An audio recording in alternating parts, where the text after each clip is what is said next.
Luke chapter 14. I invite you to open up your Bibles. Today we're exploring what it means to be a community of costly discipleship.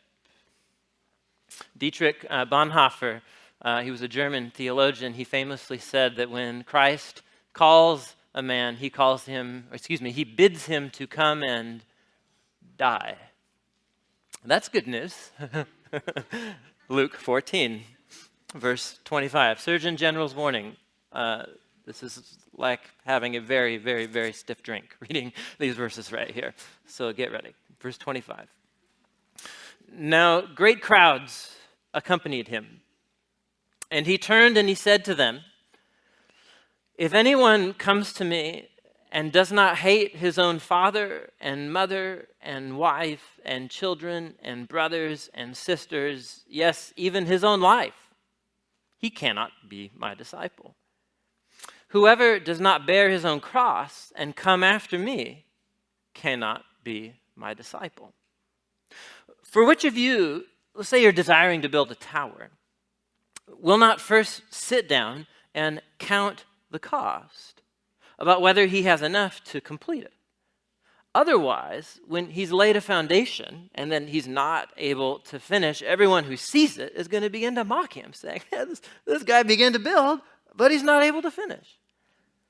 Or what king, when he goes out to encounter another king in war, is not going to sit down first and deliberate whether he is able with 10,000 to meet the one who comes against him with 20,000? And if he's not able, then while the other is still a great way off, he's going to send a delegation and ask for terms of peace. So, therefore, any one of you who does not renounce all that he has cannot be my disciple. Salt is good, but if salt has lost its taste, how shall its saltiness be restored? It's of no use, either for soil or for the manure pile. Rather, it's just thrown away. If you have ears, you should listen." Who feels great about themselves right now? You're just like, oh my gosh, what is this? This is so crazy. So we like Jesus' sayings about grace, and while they're very challenging, we like, some of us, this thing about love your neighbor and so on, and forgive those, whatever persecute you, and that kind of thing. Those are challenging sayings of Jesus, but they're more palatable to us. But when he comes out of the gate and he says things like this, we get nervous. We start to squirm. And, you can just imagine Peter, especially Peter through the Gospel of Luke, he comes along and he corrects Jesus when need be, and kind of helps him have good theology or whatever, I don't know. You can only imagine, it's not recorded, but what Peter would respond in a scenario like this, of course. He's like, Jesus, man, this is just not a good way to recruit converts. It's just, I don't know what he thinks Jesus needs, but this is very challenging. It's very challenging. And I think many of us, we squirm in our seats when we hear Jesus talk like this, and he meant us to squirm, for sure. The language he chose is very powerful. But I also think we kind of squirm, at least some of our squirming, is because we have come to Jesus with some pretty fundamental misunderstandings about who he is and about what he came to do and what he's calling us to do. And so what I want to do is move towards that and kind of clear some of the debris away so we can hear what Jesus is saying by also hearing what he's not saying. I think many of us, we at least first squirm and just kind of think of it like this. Maybe we could frame it differently. Many of us, we get frustrated or we squirm in our seats when we hear Jesus talk like this because we think in terms of our modern culture. So let's just say for example, let's kind of pretend that we're in an election season, let's say, right? And let's say you're being inundated with just political rhetoric and messages and speeches and stump speeches, from politicians and so on. And all of it is gained towards gaining a hearing, of course. They want you to vote for them. So let's say you've kind of seen through the different views or whatever, you picked out your politician, and you go to here, you go to YouTube or whatever, you go to listen to one of their speeches or so on, and you hear your favorite politician, and he steps up, vote for me, and you're like, yes, vote, I want to vote for you. He says, if you vote for me, likely things are actually going to become very difficult for you. You're going to experience severe hardship. You may lose everything you have. You may even lose your own life. So vote for me, right? And we're like, what? This guy's crazy. He needs a new speechwriter. That's what he needs, right? But we'd be like, no, you would never do that. Why? Because the office, in theory, the office of a politician is the office of a civil servant, in theory, right? So I, as the voter, I have a vision of the good life. My vision of what it means to me have a good life personally and for my community have a good life. I'm going to vote and support the representative that it best fits, my vision of the good life, and he will then serve that vision and represent it for me in government or what have you. In theory, that's how the system is supposed to work, right? And so if I hear a politician speaking like that, that violates the whole terms of the relationship, because the whole point is, no, you don't see. I'm actually voting for you so that my life can get better, you know what I'm saying? So what do you mean my life is going to get worse if I vote for you? Then I'm just not going to vote for you, because I'm not asking you to do something different. I'm asking you to represent and serve my vision of the good life. And I think many of us actually, most of us, at some point in coming to Jesus or our faith journey, actually view Jesus like a politician that we have voted for. We invite Jesus into our hearts or into our lives because we have some problems, we have some areas of our lives that we want him to deal with or we think need religion or whatever. And so we invite Jesus into our lives, we invite God into our lives to answer our prayers, to give us comfort, to work out our problems, and so on, right? And you're viewing Jesus like a politician, of course, because when your life falls apart, and when your prayers aren't answered, or at least they're not answered in the way that you want them to be, and you're faced with all of the same disasters or situations that you were before you invited Jesus into your life, then all of a sudden you get jaded, right? And you're like, I voted for you, right? I've been praying to you. I even gave money, to the cause or whatever, and this is what I get from you. This is it, right? This kind of life. And that's how you know that actually you're viewing Jesus as someone who's coming along underneath you to serve your vision of the good life. And when Jesus says something like this, he makes it very clear that that's actually not the terms of this relationship. That what he's calling us to is not to represent and serve my vision of the good life, but just the opposite. I would argue that Jesus is much more, when we hear those words, Jesus is much more, he's like a skilled mountain guide who has a group of people up in the Rockies, deep in the Rockies. And he knows this terrain. And he can see down the valley, he can see a treacherous snowstorm forming, and it's moving up the valley. And he says to this little group here that he's taken up into the mountains, he says, you need to follow me. If you follow me, things are going to get very hard. Likely you're going to face difficulties and hardship. You may need to lose a whole bunch of your gear because we need to travel fast and quick, and some of you may even lose your lives. You need to follow me. And see, if we're in that kind of a scenario, then the same exact speech all of a sudden has a very different meaning, because the mountain guide is not like serving his own self-interest, right? He actually has my best interest in mind. He knows this terrain much better than I do. He has my long-term well-being in mind at the expense of my short-term comfort. And so he actually may be calling me to do things that are very difficult and that are dangerous and that I might not even survive, but they're actually so that I can have true life. Perhaps Jesus is much more like a skilled mountain guide who's trying to rescue me from a storm that's coming than he is like a politician. And if he's like a skilled mountain guide, then actually he has every right to say things like this to me, because this is precisely what I need to hear. And so what we're going to do is we're going to dive back into these verses and kind of work through them. But I would just encourage you, what if we were to read these same sentences, not as if Jesus is a politician trying to get our support, but as if he's a skilled mountain guide who's trying to give us true life. And he's trying to save us from going down the wrong valleys and the dead end canyons so that we can actually experience the gift of life that he wants us to have. You guys with me? You tracking with me? So let's dive back in here and let's put on a different set of glasses and let's see the power of Jesus' words here. Verse 25, just a basic statement that is itself really, really illuminating. Verse 25. Now great crowds we're accompanying him, or some of your translations have we're traveling along with him, and so on. And he turns to the crowds, and then he just unleashes these really crazy, intense sayings, and so on. So he's talking to the crowds. Now again, if you've been coming at the 6 a.m., you kind of have a leg up on everyone. You do know about the 6 a.m. study, yeah? We can't talk about it enough. I'm having the time of my life. How are you doing, Josh, with it? I love it. It's one of the best things that's happened to me in a long time. So I don't know. I'm having a good time.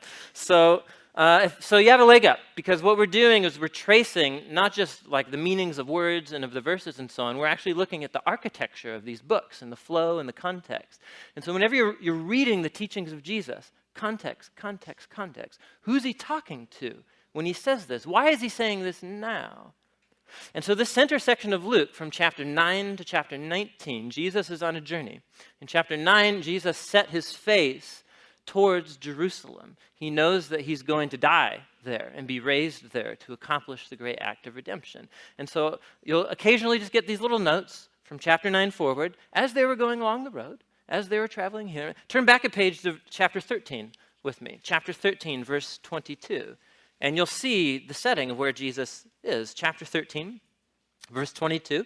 Jesus went on his way through towns and villages. He was teaching and journeying towards where? Towards Jerusalem. So as he's going and journeying and teaching, he's going from town to town, right? And so he's performing miracles, he's healing people, giving very powerful teachings and so on. And as he's going, he's gathering crowds as he announces the kingdom and brings it into being. And so these crowds, back in chapter 14, verse 25, these crowds are some of the many thousands. And you can just imagine, Jesus is touring from village to village, town to town. He has this huge crowd. And here's the thing about the crowds, is that this same crowd that's around him, they have all kinds of agendas for Jesus. They think he's sensational, they're excited, he's a powerful teacher, he's healing, so everybody's attracted to Jesus. Does that mean that everybody in the crowd actually gets Jesus, is actually a follower of Jesus and grasps his true identity and what he's come to do? No, not at all, not at all. Because the same crowd that's all excited about him is going to be even more excited in chapter 19 when he rides into Jerusalem on a donkey, and they're going to actually say that he's the Messiah. And then they're going to become very disillusioned as he waltzes into Jerusalem, and instead of kicking out the Romans and starting like a revolutionary war, he's going to do this weird thing in the temple and like stop sacrifices from being offered, and then he's going to be in like all these he's going to offend all of like the Jerusalem leaders of the temple, and then he's going to claim he's the Son of God. And then this same crowd of people that's around him right now is going to be the crowd that shouts, "Crucify him," in front of Pontius Pilate. So to be in the crowd does not mean that you're a disciple. And this is a very important distinction. And so Jesus often, when he had crowds around him, this happens all the time in this section of Luke, he'll see a crowd and then he'll just say like some of the most offensive, like hard sayings you could possibly imagine. Why?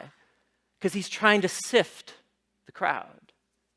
He knows that a crowd is not the same thing as a church, and that an attendee in a crowd is not the same thing as a devoted disciple. He's sifting he did this intentionally, not because he's a jerk, but because he's a skilled mountain guide. And he wants people to take this seriously, what's happening here. The stakes are very high. And so, to the crowds, he turned and said this. Let's just look at the first sayings again. "If anyone comes to me and does not hate his own father and mother and wife and children and brothers and sisters, yes, even his own life, he cannot be my disciple. Whoever doesn't bear his own cross and come after me cannot be my disciple." Let's just pause quick here. I want to address a few things, some that are probably tripping us up as we read this. Jesus' clear goal is to sift the crowd from what kinds of people? Who does he want to target and force people to make a decision? What am I going to be? What's the key word here? Disciple. Disciple. Now there's a religious word if you've ever heard one. I don't know if you use, I guess in kind of churchese or whatever, that word gets thrown around quite a lot. Outside of church subculture, I don't think we really use that term that much. Do we? I don't know. Do you say somebody has disciples? Maybe if they're like a really skilled bike mechanic or something? Do they have disciples? I don't know. They just make actually, the word we use more often is the word apprentice, which much more gets to the heart of what Jesus is saying. So, I'm kind of a Greek a geek like this and so on, so I'll teach you the word here. The word is mathetes there. Mathetes. Why don't you say it with me? Mathetes, mathetes. It comes from the Greek word literally just to learn. That's its primary meaning, a learner. And actually, apprentice or adherent is much, much more, kind of gets, at least in contemporary English, gets to the heart of what Jesus is saying. You don't just like happen to become a mathetes of somebody, right? So you choose, you intend to, you have to want to, you have to then intend to, and then you have to like do something about those intentions, right? It can be a great desire of mine that like hunger end all across the world. But that's all it's going to be a sentiment, unless I actually make an intentional choice to do something with that desire and sentiment. People might have all kinds of desires. Oh, Jesus is so great. That's cool. I totally want to be associated with Jesus. I'll be in the crowd. And Jesus is like, yeah, that's great, but I'm actually not looking for crowds. I'm looking for people who intend to follow me. And that means making a choice to become an apprentice and to model my life after the teachings and the example of the master and of the teacher. Jesus is sifting disciples from mathetes, from the crowd here. And what's the first thing he goes after here? And this is probably what tripped most of us up. You've been wondering how long I'm going to delay talking about it, right? Is why that he tells you to hate your family and hate yourself. None of you wondered this when we read this the first time, right? This is the first thing that pops out to us, of course. If anyone comes to me and doesn't hate who? Father, mother, wife, children, brother, sister, even his own life. Now, Jesus constantly used shocking, get your attention kind of language here. And so everything that I'm going to say to try and put it in context here, I don't want to take away from that. He means to like draw, make you do a double take. What? Did he just say that? Whatever. So the words love and hate, even if you think about this in English, right? When you and I use the words love and hate, these are relationship words, right? They have their origin in relationships. I love him, I hate her.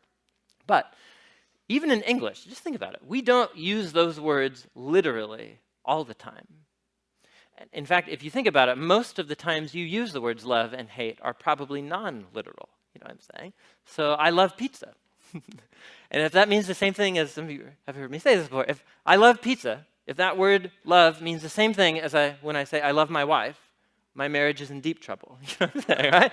Deep trouble. So it actually I prefer and like to eat pizza. I've said marriage vows and committed my life and love and affection to my wife. That's night and day difference, the same English word for both of those.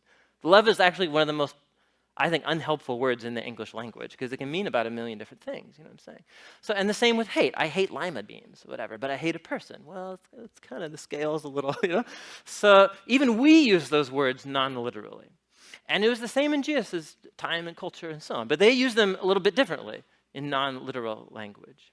So Jesus does not mean emotional hatred. If you're going to follow me, like go have the most intense fight with your family and say, I can never love you as much as I love Jesus, and then like walk away and never talk to him again. Like, what? Of course, he doesn't mean that. He does not mean that. Love and hate in kind of Jewish cultural lingo in Jesus' time was a way of talking about devotion and allegiance. If I say I love one thing, it means that my ultimate devotion and allegiance is to it. And in comparison to that thing, I might have a secondary allegiance, but in comparison to that great allegiance I have for this, it's like I hate that thing. Something. Jesus actually talked like this on other occasions. Luke chapter 16, one of his most well-known sayings. He says, no servant can serve two masters, for either he will hate the one and love the other, and then what's the parallel? How does he unpack that? He doesn't say, and then you'll go yell at one and like go hug the other. What does he say? He says he will be devoted to one and despise the other. You can't serve God and money. So what does he mean? If I want to follow Jesus, you have to get your money out of your pocket and be like, I hate you. I hate you, money. No, of course not. Money's not bad. People are bad and do bad things with money, but some people are good and do good things with money. Money is not the issue. But in comparison of allegiance, my allegiance to Jesus needs to be much higher, so that in comparison, it's like I hate money or something. Do you see what he's saying here? So in comparison to my allegiance to Jesus, my allegiance to family and tribe needs to be completely secondary to my full allegiance and devotion to Jesus, and not just family and tribe, even to our own life, even to our own life. Now, this may be, you've heard this before or whatever. Some of you have seen the little drawing, like, to whom should I give my allegiance? Well, God's always at the top, and then family, and then church, whatever, and then like other people, and then the poor or something. And you draw a nice little neat chart, something like that. And that's kind of a caricature, I think, of what Jesus is saying here. Because again, if Jesus is a politician, for him to say, if you want to be my disciple, your ultimate allegiance needs to be to me above all other allegiances. If he's a politician, that's just the height of arrogance, isn't it? Really? How full of himself must he be to assume this? Or he's really insecure, right, to say something like this. So is that what's happening here? Or is it that he's the skilled mountain guide? And he knows that actually if I give my allegiance to anyone other than him, I'm in deep trouble. And that I'm going to go down false trails of allegiance that are going to bring me nothing but grief. And that it's actually only in my allegiance to Jesus that all those other allegiances find their true place and that I discover true life. Is it possible that that's what he's saying? Look back at the passage here. He names two things that are actually complete opposites here. And we're just going to camp out here for a few moments. I think this is really, as I've kind of meditated on this is one of the more profound teachings of Jesus that there is. So he says there's two things that need to get demoted in terms of allegiance. The first is family and tribe. Father, mother, wife, children, but then brothers and sisters. So family, what Jesus does here is profound. He names the two great idols of human history. And an idol is a good thing in our lives, but that we exalt to the place of ultimate thing. And in those things we find our purpose, our identity, our significance, our life fulfillment. But these are things that are not God. And they ultimately cannot give us meaning and significance and identity that will inevitably let us down. If Josh rips off Tim Keller all the time, then I'm doing so right now too. So just to get it out there, right? If you haven't read his little book, Counterfeit Gods, you need to. I think we have some out there on the bookshelf, right? But these are good things, but things that are not God. And if we give our allegiance to them, they will break our hearts and ruin our lives.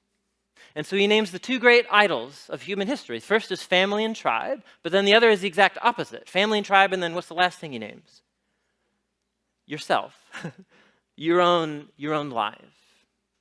So think about Jesus' context here. First century is a very traditional patriarchal kind of context. When he says family and tribe and household, he doesn't mean American definition of family, which is like nuclear family, mom, dad, and kids or whatever. He means household. He's talking about grandpa or great grandpa who's the patriarch over the whole household. There's a household estate.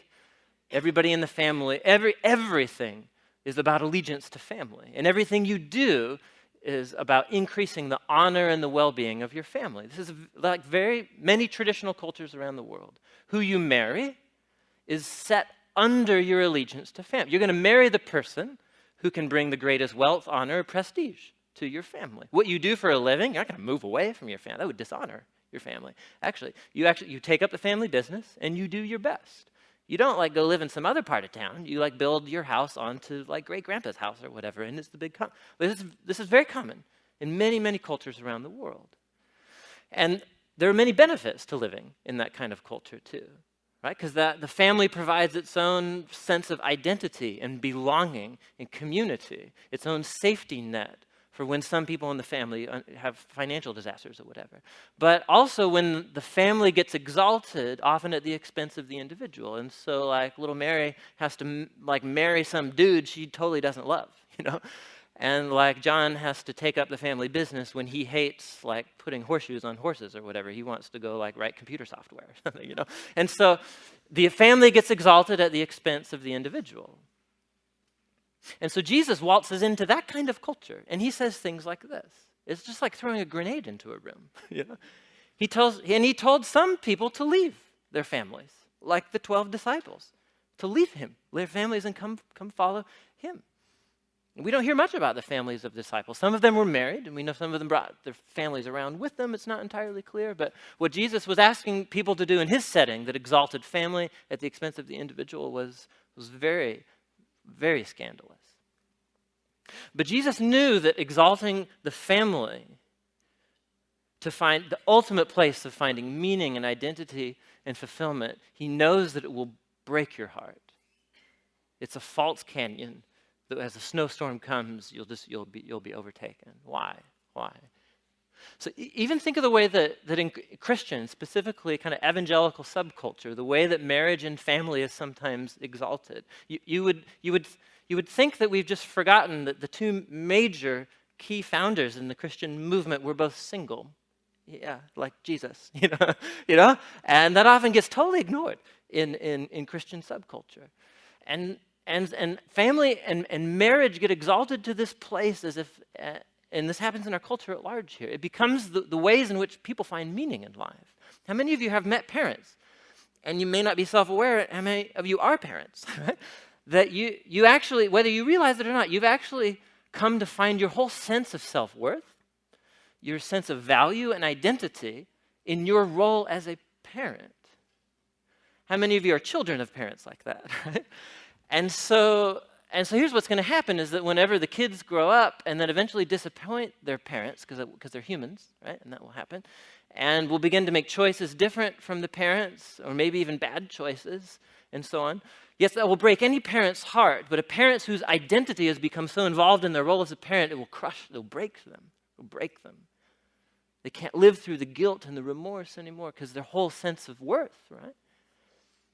Think about the way marriage, just the way marriage is perceived among so many in our culture, the desire to be married, the idea that there's this right person out there. If I can just find that person, then I'd find fulfillment. Then I wouldn't be lonely ever anymore. I would always be accepted for who I am, and so on. And some of you who are married are going, yeah, right, right, yeah, right? Because you know when marriage is idolized like that, you're asking your potential spouse to do something for you that they can't possibly do. It's like going to 7-Eleven down the corner and expecting them to have Stumptown coffee there or something, or Water Avenue coffee. It's like, no, what did you expect? They're going to have horrible coffee. It's 7-Eleven. You know what I'm saying? So that's marriage. That's family. Right? You know what I'm saying? The reason why people get crushed, and then they bring Jesus into it. And they think, well, I prayed to Jesus to give me a great marriage and to make my kids love him and so on. And then he didn't answer my prayers, and I tried that Jesus thing, and he didn't deliver. I voted for him. I gave to him, and he didn't come through for me. And it's like, what? This is a fundamental misperception from the very start. Jesus was actually trying to warn you not to give your full allegiance to family and tribe and marriage. And so look what else he does. He deals with the idol of family and tribe, and then he swings to the other pendulum, which is your own self. If you don't hate your own self in comparison to your allegiance to me. So some cultures that have exalted family at the expense of the individual swing the other direction, of course. And they exalt the liberty and the fulfillment of the individual at the expense of family. Can you think of a culture like that? Can't think of that culture, right? Where people like proximity to family, holidays, I'll fly back for holidays or whatever. And what you end up is with a culture of people who they move around, very mobile, they move everywhere, right? They gravitate especially to urban centers because that's where you're most likely to find other people who are looking for the same things. And you end up with people they're not rooted, they're detached individuals, and they're just kind of cruising around looking for whatever it is will go fill my highest allegiance, which is to find self-actualization and fulfillment. And so I'm kind of float from relationship to relationship. I'm going to float from job to job or whatever. I'm going to float from church to church, whichever church gives me my individualized spiritual experience that I happen to prefer during that season of my life. And then I'll move on to the next one because it might not meet my needs anymore and so on. And you end up with a culture of people who actually can't find fulfillment but are perpetually looking for it. And Jesus says, if your greatest allegiance is to family, it'll break your heart. If your greatest allegiance is to your own self-actualization or fulfillment, you're going to break your heart. Because there's no job or like music career or art career that's going to be good enough to give you what you're looking for. You might get there. You'll get like 3/4 of the way there, And then you'll stick with that job for a while, and then you'll reach your 40s and get disillusioned and jaded with life, you know. Or what, you know? I mean, this is how it works. This is many of our stories. And Jesus knows this. He knows that if your greatest allegiance is to anything other than him, it's a dead end. And so right out of the gates, he addresses this huge crowd, and he tries to sift. And he says, some of you are of exalted family and tribe. Some of you are exalting your own self-fulfillment. You can't be my disciple. You won't be able to make sense of anything, what I'm asking you to do, if that's your greatest allegiance. Jesus is not a politician. He's a skilled mountain guide. And he speaks to our hearts, and he challenges us. Do you actually intend to take a different path than many in your culture around you? Are you willing to give up this dream of self-fulfillment, or this dream that somehow family and being married is going to meet all of my deepest needs? Am I willing to give those things up in allegiance to something? In allegiance to the one who, in Paul the Apostle, in such powerful language, Galatians 2:20, he said he grounds his sense of worth and identity in the Son of God who loved me and gave himself for me. And see, there is a sense of identity and meaning and rootedness that no one can take from you. Right? Because it actually doesn't matter if your marriage falls apart. It doesn't matter if your job falls apart. The Son of God loved you and gave himself for you. And you can take that wherever you go, of course. In fact, you can take that to the grave. And Jesus believed you can take that through the grave out the other side into new life. Right? There's no spouse that's going to go through the grave with you. And there's no job or no art career that's going to go through the grave with you. Jesus can, and he's promised to, if you'll be his disciple. And Jesus knew this would be difficult for us to avoid the idols of family and tribe and of self-fulfillment. And so he said this won't just happen. You don't just happen to become a disciple of Jesus. You know what I'm saying? You don't drift into discipleship, right? You drift into just like laziness or apathy, right? That's what the whole Hebrews series was about. Hebrews in a word. You drift into apathy and sin. You have to intentionally become a disciple of Jesus, which is why he says what he says next. Verse 28.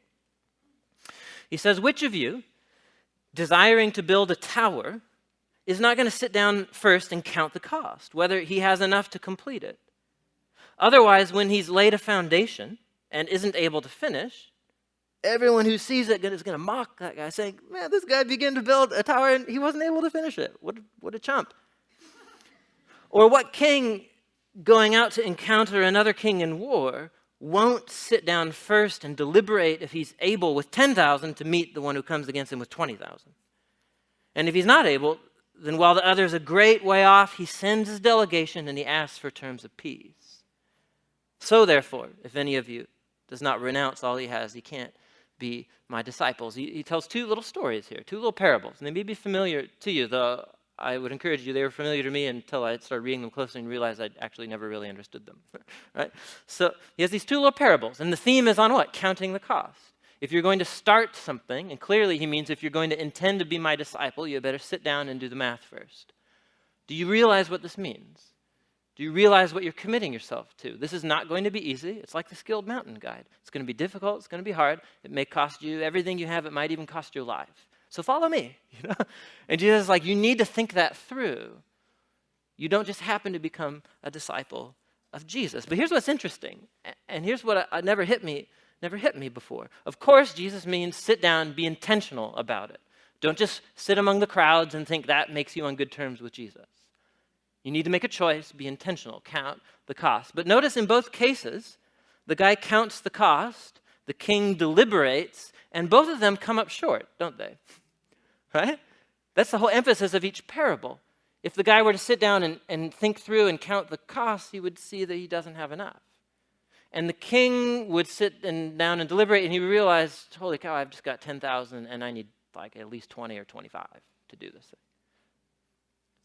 So Jesus tells you to count the cost, but then he also tells you that no matter what calculator you use to count the cost, you won't be able to do it. Do you see that? This is right there in the parables. Both parables are about failure after counting the cost. Once you count the cost of intending to follow Jesus, you inevitably come to the conclusion, I don't have what it takes to become a disciple of Jesus. And that's the conclusion he wants you to draw. How you guys doing? So this is a real winner. You know what I mean? So great. Shall I pray now? Amen. You know, what? So Jesus, he did this a number of times in his teaching. I think he actually really believes this. He's calling people to make a decision to follow him, but yet he's fully well aware that we've only got 10,000 men against 20,000. I'm helpless. You know, it's like, what can I do? He did this on another occasion. He's going to do it in just a few chapters here in Luke chapter 18. And look at what happens here. And I think this is what he's doing right here. In Luke chapter 18. Sorry, I sprung that on you. Jesus said how difficult it is for those who have wealth to enter the kingdom of God. You know, it will be easier for a huge fat camel with the humps, you know, to go through the teeny tiny little eye of a needle than for a rich person to enter into the kingdom of God. And we all feel great about ourselves, right? And so those who heard this, of course, their natural response is, well, we're done for. You know what I mean? Like, who can be saved? And Jesus is like, yeah, you're right, it's impossible. It's impossible. It's impossible for you. What is impossible with people is, however, possible for God. So what's he getting at? When you sit down and do the mental math of whether or not you're actually able to follow Jesus, you will come to the conclusion, I can't do it. I can't do it. And that's precisely where Jesus means you to be. Because that's precisely where he comes to this, where the Son of God loved me and gave himself for me and moves towards me in my inability to actually follow him. Because here's the thing, man. I mean, some of us estimate ourselves too highly. We actually do think we can follow Jesus, right? And so we actually think you can forgive people who don't like you and who are like lame towards you at your job or whatever, and you actually do think you can sustain a whole life of like giving everything you have to the poor, and you do think you can like pray and fast for 7 days every year, or maybe like fast once a week. You think you can keep that up. That's because you're like in your 20s, right? You know? And so like, and some people can make that last for a while, and then you get to your 50s, and you're like, yeah, that whole thing about retiring in Florida and so on, and that's, wow, you know, that would be pretty cool. Like, you can't sustain it. That's a recipe for religious burnout, leading to hypocrisy. Or it's a recipe to become just a rigid religious moralist. And you will inevitably begin to look down on people who don't follow Jesus because I counted the cost and I gave up everything to follow him. How about you? You know? And so what then you end up with is a community of people who are just super excited about their accomplishments for Jesus. And that's precisely not what Jesus is getting at here. And so some people exalt family and tribe. Some people exalt self-actualization. Some people exalt their religious performance and give their allegiance to that. And Jesus says if you actually count the cost and you sit down and deliberate, you realize you don't have what it takes. You don't have what it takes to do the right thing from the right heart all of the time for the rest of your life. And it's precisely when you and I realize I can't follow Jesus. And if I'm honest with myself, half the time I don't even want to. Jesus said, if you're humble and you just come to the cross and you say, that's where I am, Jesus' response is, okay, now we can go somewhere. That's disciple material right there. Right? Do you see what I'm saying here? This is so brilliant what Jesus is doing. It's only when you realize you can't truly become his disciple that you're actually ready to be his disciple. Which is why he ends with what he says next here. He says, salt is good. Jesus is always like this. He's talking about really heavy matters, you know, like heaven or hell, the kingdom of God, and then he starts talking about birds and flowers or something like that, you know? He always does this. So he's like, so people are like, well, I got to give up everything to follow you. And then salt? What is salt? I just had a dinner, put salt on it. I don't get it. What is he talking about? Salt is good, but if salt has lost its taste, how will its saltiness be restored? I mean, it's of no use.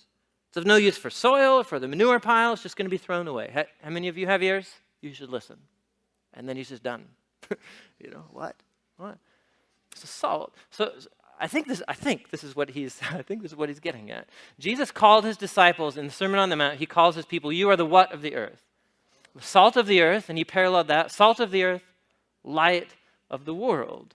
So no one puts a light under a basket and so on. Let your light shine And what does it mean to be salt and to let your light shine? He says, let people see your good works and glorify your Father who is in heaven. The phrase good works in the New Testament means acts of love, of sacrifice, of generosity in my community, in my relationships, and so on. And so that's a good thing. Salt is good. Salt is good.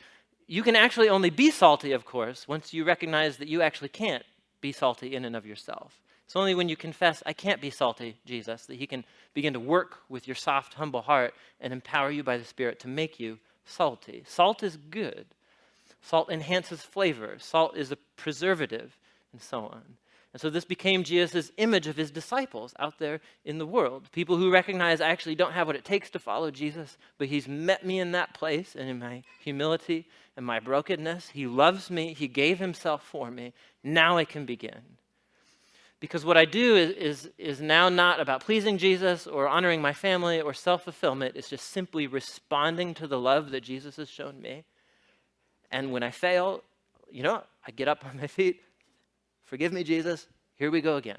And you get up and you go again. That's the journey of being a disciple, grounding your identity in the love and the grace of Jesus for you. That I don't have what it takes, but he includes me in his family of disciples anyway. And if you can begin to root yourself in that place every single day, it will begin to overflow. And so here's the thing. Let's just take your job, for example. So in the self-actualization, self-fulfillment idol, of course, your job is all about you.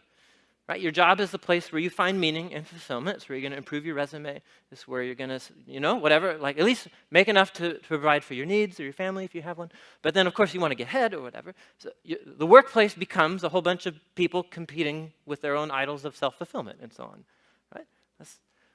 But see, once I'm freed from that and I realize, Jesus is calling me to live differently in my workplace, I don't actually want to, and I don't think I'm actually capable of it. Right? So it begins there. And then you humble yourself and you ask Jesus to empower you, and you finish Galatians 2:20, which says, I have been crucified with Christ. And so actually in my day-to-day life, it's no longer me who's living. I've given that up. I've given up thinking that I can actually follow Jesus. He says, it's not me who's living, it's Christ living in me. And the life that I do live, I live by what? By faith in the Son of God who loved me and gave myself for me. So then I enter into my workplace, and it's not about me, because my sense of worth and identity is grounded in the Son of God who loved me and gave himself for me. And so now the workplace is just one more set of relationships where I can respond to this love of Jesus and be his disciple, and where I can actually serve others for their well-being regardless of what I get out of it. And I can actually work and be like the hardest working employee of all because I want to honor Jesus who gave me life and breath and a body and a mind so that I can actually work for him, and so on. And then you find paradoxically, the more you're trying not to be religious and do religious moral performance, the more freely you're able to follow Jesus, and actually do it successfully, And then you fail, of course, and then feel horrible, and then you remind yourself that Jesus loves you. Do you see what I'm saying? That's how disciples become salt. Because you get a workplace, you just get one grocery store, where you have 15 people who are disciples of Jesus, and meeting and encouraging each other to count the cost, to own up to our inability, and to ground ourselves in the love of Jesus. And you will begin to find that place full of more flavor of Jesus and full of more preservative of Jesus, salt and light. But if I call myself a Christian, if I want to associate myself with Jesus and kind of hang out in the crowd, but none of that's happening inside of me, and in fact, how I actually live at work is just like everybody else who has the idol of self-fulfillment, then I'm what's the point? It's like salt that's not salty. Why are you calling yourself salt then? And Jesus is not trying to be a jerk. He's just saying, name what you actually are, and that will help you. It will help you know what you are. Or are you a disciple of Jesus or are you not? It will help you to know that so that you can actually take the next step that's necessary. Because if you're not, you need to become one. And if you are one, you need to humble yourself again before the cross and allow Jesus to do something in you so that you can become salt and light. How you guys doing? Sorry if I talk too fast. This is very powerful. And so I don't know there may be different things that you and I need to fill in here about things that we need to hate. For you, it might not be family or tribe and self-fulfillment. You might have some other thing you need to fill in here, something that has a hold of your heart and your allegiance, and you need to give it up because you can't find life there.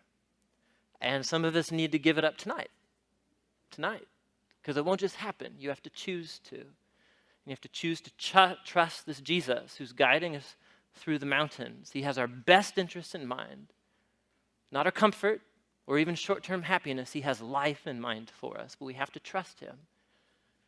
That he may call us to difficult things so that we can embrace life that is truly life. Amen? Let me close us in a word of prayer.